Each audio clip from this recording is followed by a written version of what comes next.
Welcome to our channel. Today we how to improve client commitments with Calendly, easy tutorial step by step clearly. Start by visiting the Calendly website and creating an account if you haven't already. Log into your Calendly account using your credentials. Once logged in, navigate to the dashboard to view your current events. Click on the Event Types section to create or edit your meeting types.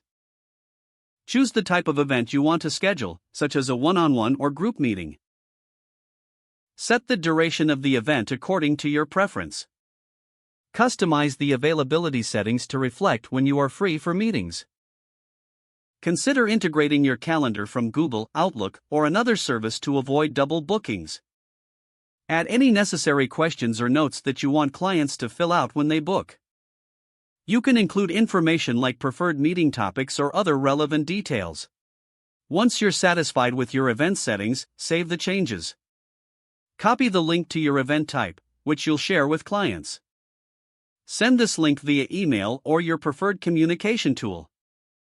Encourage your clients to book directly through the link, making the process seamless. After clients start booking, monitor your Calendly dashboard for upcoming appointments. Consider using reminders and follow-ups through Calendly to keep your clients informed. Review the analytics provided by Calendly to see how many bookings you're getting.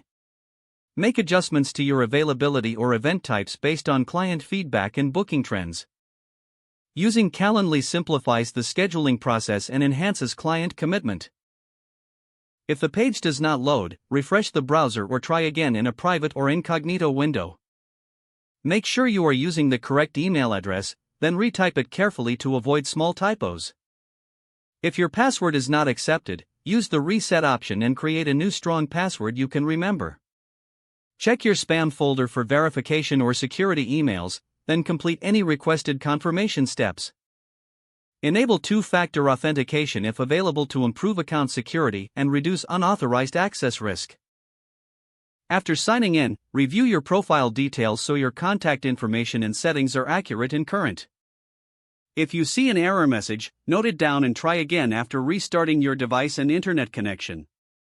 Log out when you finish, especially on shared devices, to keep your account and payment information secure.